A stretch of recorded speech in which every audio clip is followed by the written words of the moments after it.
Well, a lot to talk about after a very eventful day. We had Hamilton win the sprint race and then McLaren eventually work it out and get the upper hand in the hands of Oscar Piastri for the qualifying in the main race tomorrow. Had a feeling McLaren would eventually work it out. The car's got heaps of front end grip. They've been flashing up purple sectors through the first sector and smashing turn one all weekend. They showed good tyre life in the sprint. Had a feeling at some point they'd eventually work it out. As for what happened with Ferrari in the qualifying session in the end there, I'm not sure, but if you're interested in what my thoughts are for the whole day, then definitely keep watching.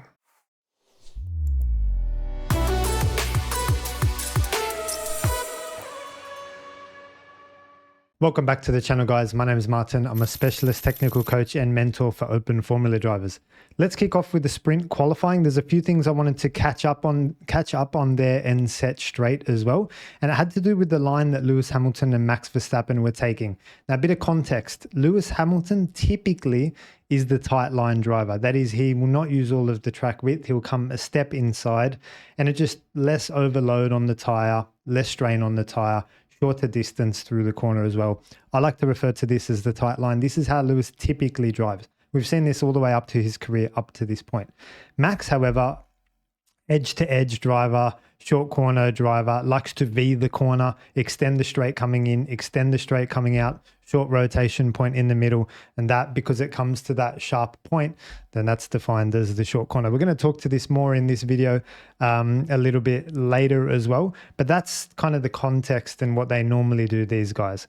Now, as it turned out, Max was the ones that starting to drive the tight line. So kudos to Max. I think he's starting to search for other ways to start to look after his tires, and he's not accepting that this front tire life issue that he had last year is all down due to the car. He's starting to play around with lines. It was interesting at one point, GP comes on the radio in the sprint race today, earlier today, and says, yeah, you can play with lines if you like, but just be careful of the slip angle. So it is something that they're beginning to look at.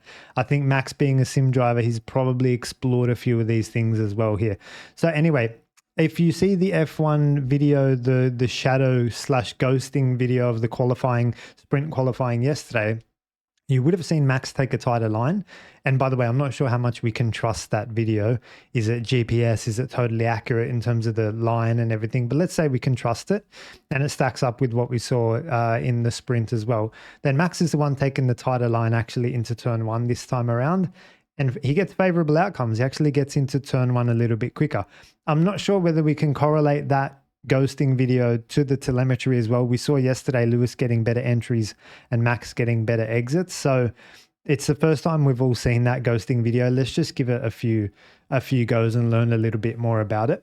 But the onboard and the telemetry really don't lie either. So the fact that Max was taking the tight line in the sprint qualifying is a little bit out of character, and it's noteworthy as well. Like I say, he's trying a few things out there in qualifying. All right, let's talk about the sprint race then itself. Now, the start, of course, being one of the most crucial parts, and you guys know my philosophy on the start. Whoever's on pole should just shoot to the inside as quickly and as early as possible and start to control and manage the corner from that position. It was interesting. I don't know if you saw the way the guys lined up. Max lined up actually quite aggressively. I'd say slightly more aggressive than Lewis. Lewis was pointing across to the right, but not as aggressive as Max was pointing the other way. I'm not sure the logic behind why Max was feeling the need to point his car across to the outside. I think in second place, all you've got to do is line up straight and just try to get the best straight line traction launch possible. I'm not sure why Max pointed across that way. Anyway, Max did get the better initial launch, but Lewis had enough time to cover him off and cover the inside. Good defense by Lewis. We need to call that out at this point. That's something I've been saying Lando needs to build into his game. It's that insurance policy that if you don't get a good start, the other guy's got to go around you, around the outside, around the long corner into turn one. Like, it's not going to happen. Okay, so Lando was under attack just being in the midfield in the early laps and made a mistake on the entry to turn 6, just braking on the outside there, putting the left tires on the gravel over there, and made a bit of a mistake there. I'm not sure what's up with Lando this weekend. He's been saying the car is very difficult to drive. It doesn't suit my driving style. Nothing new. If you've been following the channel, we called it out. In fact, let's have a look at it together. I'm going to show you the front grip of the McLaren. There can be excessively front grip in the McLaren. So here you'll see what happened in Bahrain testing. If I just take the cursor away, he's getting massive amounts of oversteer. Now they keep talking about the rear of this McLaren. Take it from me, it is not the rear. It's the front just being like too good, basically. The front is just pulling the car, pulling the car, pulling the car.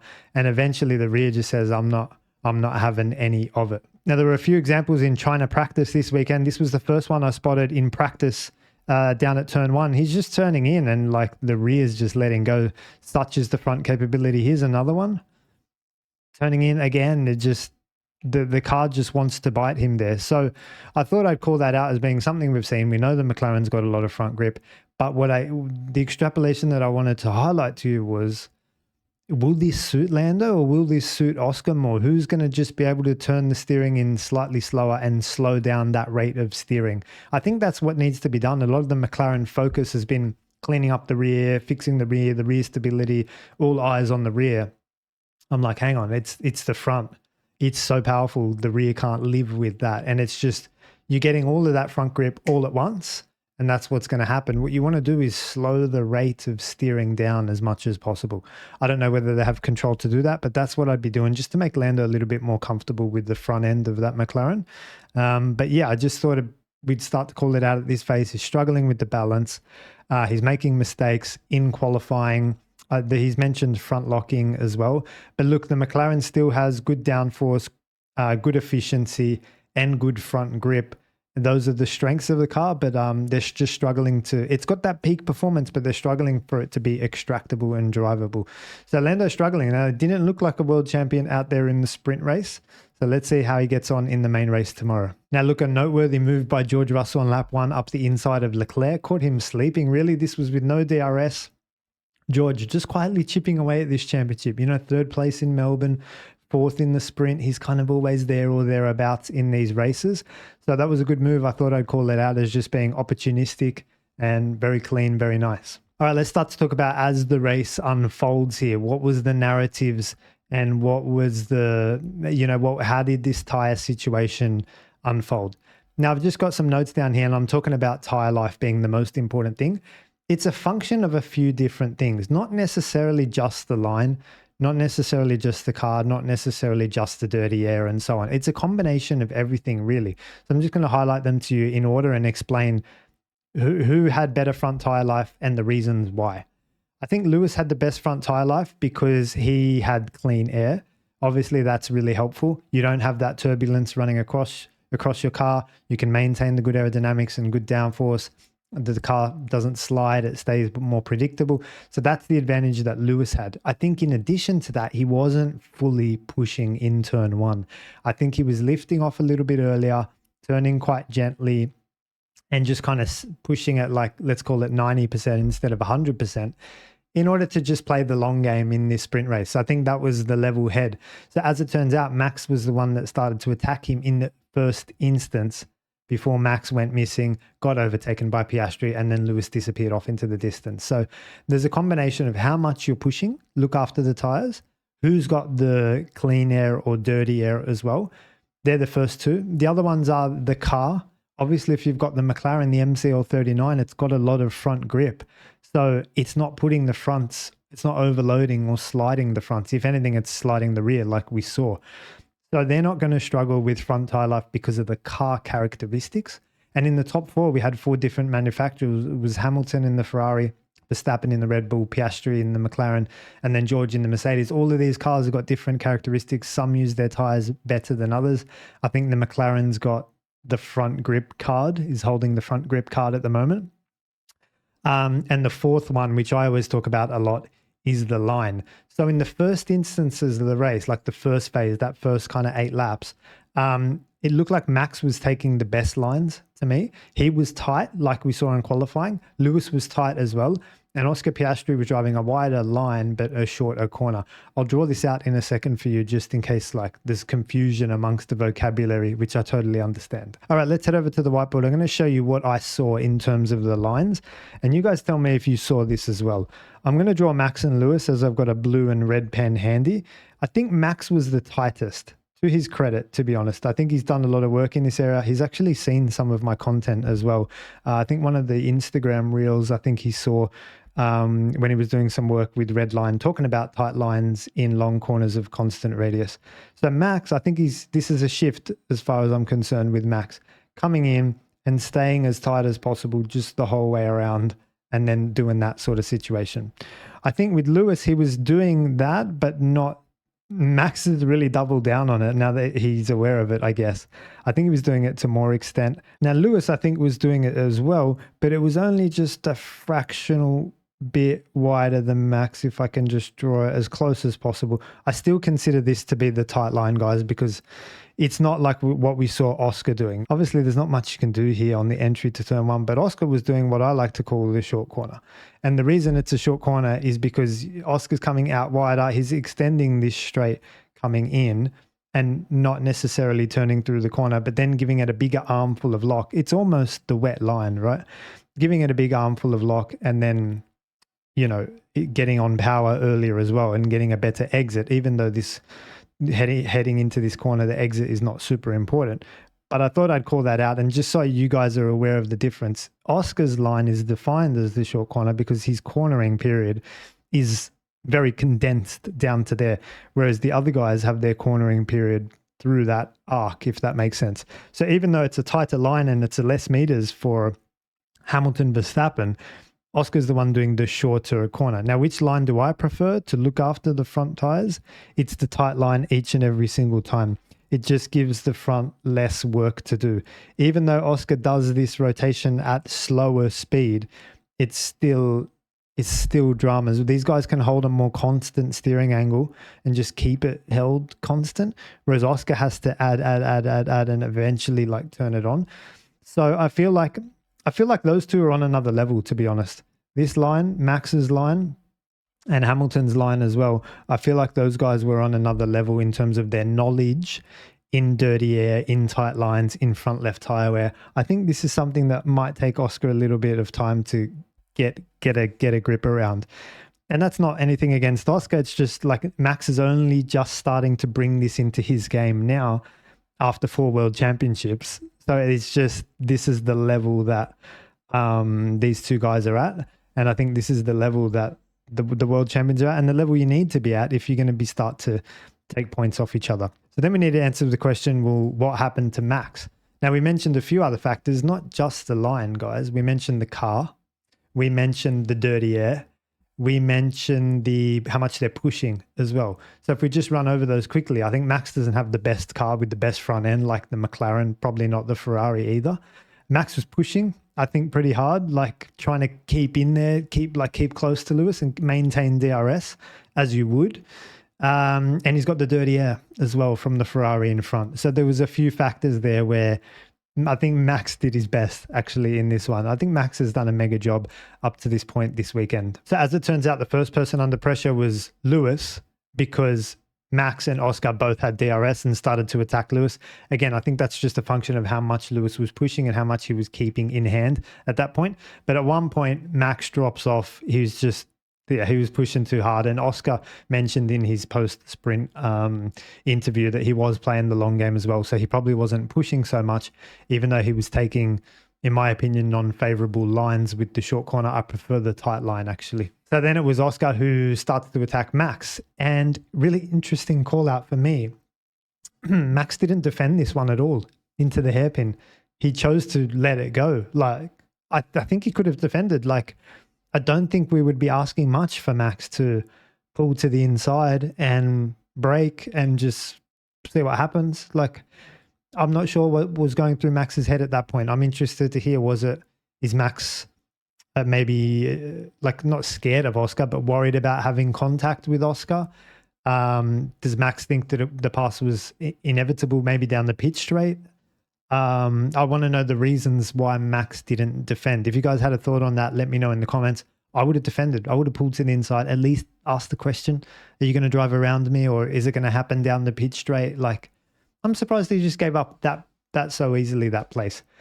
It was only 1 point, I guess, in the whole scheme of things, so it's not the end of the world. And Max brought the car home, collected the points, tick, tick, tick. But I don't know. We've seen how close these championships can be. And I don't think it was asking for much for Max to just defend into the hairpin against Oscar. It was the first time Oscar was really close enough. I thought it was easy to defend as well. So I'll be interested to hear what happened there and what you guys think about that as well. Like I say, it's at this point GP comes on the radio and says, Max, you can play with your lines, but just be aware of slip angle, I think, or tire slip or something like that. And that's interesting because, well, it tells us now they are aware of this. They're playing with their lines. At least Max is playing with his lines. He's aware of this. And GP's seeing Max try a few different lines, which is great. I think I'm all for it. That's exactly what I think the drivers need the driver coach and mentor for. I could have told Max about this 4 years ago, a long time ago. But it's good now. He's aware of it. He's developing it into his game. They're starting to talk about lines. The drivers are starting to talk about front tires. They're starting to talk about bringing the tires in the right window. It's as Formula One converges, it becomes less about the car. As you can see, Hamilton won and Leclerc P5 and Oscar's getting second and Lando's getting ninth. And we're seeing now the drivers make the difference. And I've had this thought in my mind for a while. Who is the most important person in Formula One? Is it Adrian Newey to build you a good car when the cars are so close? Or is it potentially one of the good driver coaches and mentors to make sure that every session, every setup choice, every line, every decision on brake tools and differential is the correct one to keep the to make sure the driver is optimized? I don't know performance engineer or race engineer have the capability to do that because they're not coming at it from that position. The performance engineers is the tires in the right window? Have we got the right downforce versus drag? Is the suspension set up right? It's performance engineer, not necessarily driver performance engineer. So that role is missing in F1 and it's been missing for a while. We spoke about the street circuit rule and Ollie Behrman last weekend, the mentality, building a weekend. There's so many little things in the driving now that are going to matter in this championship, not necessarily having a weapon of a car by the looks of it. Just want to highlight to you guys the sort of race story of Hamilton, Verstappen, and maybe Piastri. We'll stick him in there as well and just have a look at how they were managing the pace. We might take Piastri out just for a second because 3 lines gets a bit confusing. And what I wanted to highlight to you was that they were fairly close in terms of lap time in the first instance, the first half of the race. But there's a point at which the separation is evident. Hamilton is lapping much quicker than Verstappen. It got up to 1.5 seconds at one point. So, and there was a point here on the early laps where Max actually did a better lap time than Hamilton as well. And Hamilton's got a more consistent approach the whole race, I think. And obviously it helps being in clean air. We've spoken about the Red Bull, how it's hard to do the fronts, but I just thought I'd call out just that as the race unfolded, Max got destroyed in terms of front tire life. I think where they were getting destroyed, and I haven't mentioned that up to this point, the Ferraris got really good traction, guys. So even though this was a story about the front tire life, I think the rear left was starting to cop it as well. And as the McLaren has front grip and can look after its front tires, the Ferrari has a lot of rear grip on traction and can therefore look after its rear tires. So as the middle sector unfolds, you'll see in the traction zones here, that's where Hamilton's starting to get the upper hand, particularly this jump here. It goes from 1/10 away to now 3/4 away. That's the heavy braking and driving out of the hairpin. Again, speaking to the traction of the Ferrari. All right, let's talk about qualifying for now. It was really interesting to see the warm-up again being a bit of an issue. We saw Ferrari drop back. We saw McLaren make a lot of changes and move forward. We saw George Russell find 6/10 on his final run and move forward. He said he did something different. And we saw as well, not really many of the drivers improving in their final run. Actually, Oscar Piastri was down 2/10 and just went all in on the hairpin and just managed to make it work and find 2/10 and more to improve ever so slightly. So generally not much improvement in that final run. Ferrari went missing, McLaren came forward, and George seemed to really be the one to unlock the potential and work it out. Let's take a look at the Q1 results together now. And hopefully you can see these on the screen together. And we're just going to run through some of the insights that I saw in Q1 and some of the things that I can tell you. So it was really interesting to see the rookies actually, Hadjar and Bortoleto, when they first went out in Q1 to do their outlaps, they start warming the tires.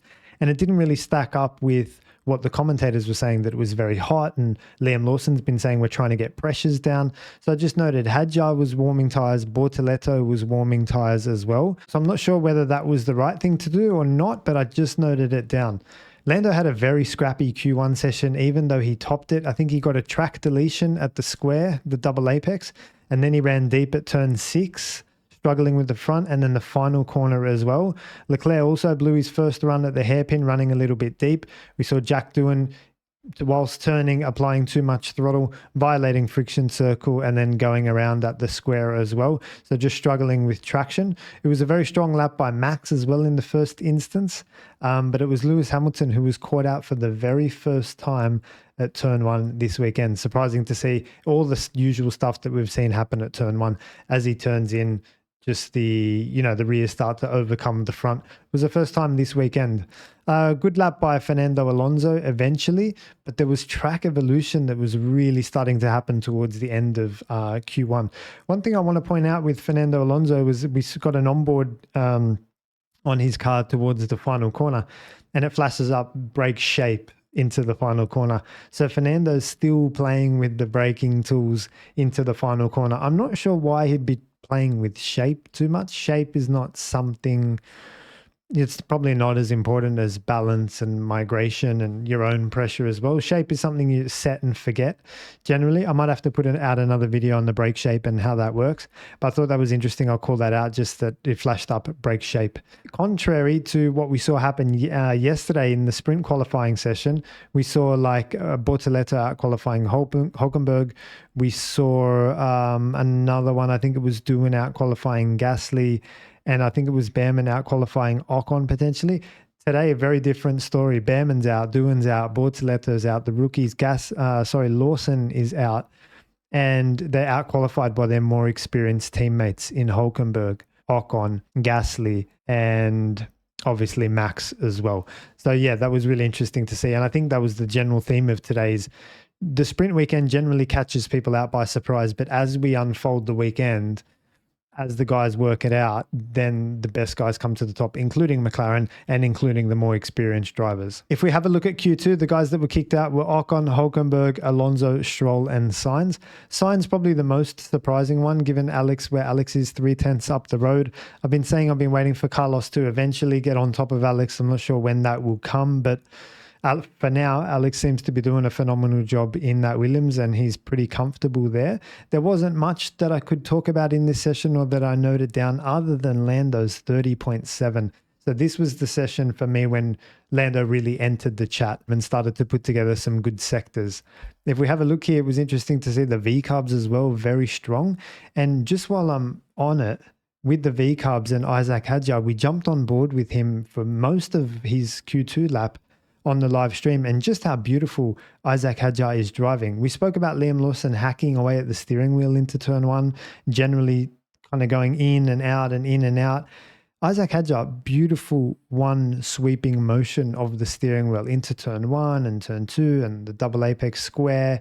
He's really using the steering wheel perfectly, and he knows when to load the car up and when not to load the car up. So I thought I'd call that out. And if you guys get a chance to have a look at Liam Lawson's onboard and how his steering inputs are, and how Isaac Hadjar beautifully uses the steering wheel, that's the root cause of everything. So I thought I'd call that out, guys. And if you do get an opportunity to have a look at Isaac Hadjar's onboard, definitely go have a look at it, because I think it's an example of really good driving. For our Q2 telemetry, let's take a look at Carlos Sainz and Alex Albon and see what was going in there.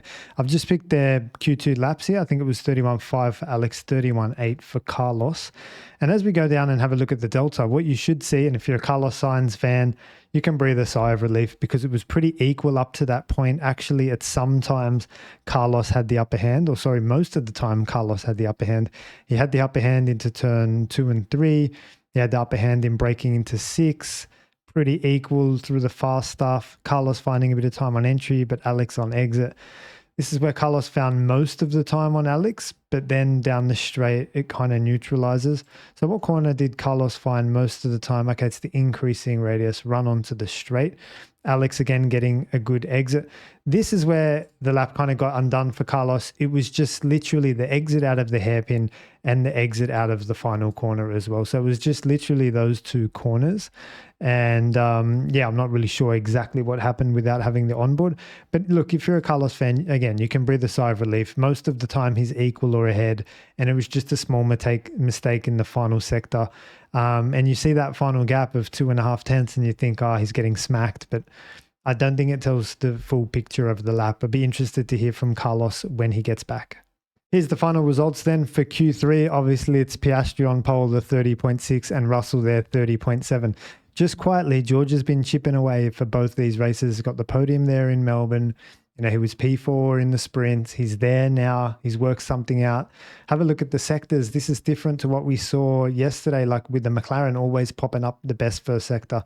Verstappen had the best first sector this time, and then McLaren had the best last sectors. So I'm not sure what happened to Ferrari. Where did their traction go? Where did their pace go? The qualifying tyres just seem really fussy in terms of their preparation and warm-up, and you're just getting big swings in performance just depending on how you prepare and start and finish the lap and how you manage the tire on the out lap as well. So Piastri, like I say, was the only one to improve, and George Russell. A lot of the other guys went slower. I think Norris, Verstappen, Hamilton, Leclerc, I think all those guys went slower. Antonelli, I think, was struggling with the final corner quite a lot. On his run, I think he went wide and got his lap time deleted, and he missed the apex there on the final corner. But it's not the first time he's done that. He's been struggling to hit the apex of the final corner. It is very blind because it sits low on the ground, so it's hard to see, and you're going to have to use other external references to get a bit more consistency. A tree, a breaker board, sometimes the rev and rev pitch, a point on the entry curb can help you. Those are the sort of things that can help give Antonelli a little more consistency in the final corner. Not that he did a bad job, but he did go off there, missed the apex, and got his lap deleted. Now for Q3, I'm not sure who you guys want to see, to be honest. Is it Piastri-Norris comparison? Is it the Ferraris? Leclerc obviously did a better job today than what he did in the sprint qualifying. Max obviously did a good job. Let's just put maybe one of each car and see Piastri versus Verstappen, versus Hamilton maybe, and try to see some of the strengths and weaknesses of these cars. Yeah, and this is telling actually, because Oscar said he was down 2 tenths on his main lap and found it all in the final corner of the hairpin. He said he just went all in. So you see where Verstappen is underneath here, and for parts Hamilton is underneath as well. That's these guys actually on better laps than Piastri. So Piastri only starts to find the advantage once we get the run onto the straight. Actually, you can see the track dominance exactly. Once we get through that run onto the straight, that's where Piastri starts to claw back a bit of time. So he did a good job in that corner, but I think it was all to play for, honestly, between these guys. I think it really was a driver's session in terms of understanding the car, unlocking its potential, looking after the tires, and just trying to maximize the package that you have. Again, into the hairpin, it got very close. You can see they're less than a tenth separating them. And then it was just the last corner as well, where Hamilton particularly lost a lot of time in the last corner, going from less than a tenth behind to nearly 3 tenths behind. So Hamilton didn't have a great run to the line. But look, it's going to be very close. And I think qualifying is super important, like I say, because you just don't want to be in dirty air. One of the factors of tyre life that we spoke about before. Looking forward to the race tomorrow. Here's what needs to happen. Obviously, Oscar Piastri's got to cut to the inside like he always needs to do and defend off George Russell into turn one. And then just do a Lewis, yeah? Just not push the car too much. Give George a bit of aero wash. Give yourself strategic options. It's important, really important, that your first pit stop, you don't come out in traffic, because it's quite hard to pass, and aero wash is very powerful here. So what Oscar's got to do is play the long game, stretch the field out as much as possible, and stay out on that compound as long as possible to allow him to pit back into clean air. So that's kind of what I'm looking for tomorrow. And yeah, I think we got an insight into the tyre life and how to manage the tyres already that I've given you guys in the sprint race before. Thanks so much for watching this video. I hope you learned something from it. If you did, could you please subscribe to the channel and leave me a comment? That definitely very much helps the channel moving forward. And I'll see you guys after the race tomorrow. Cheers.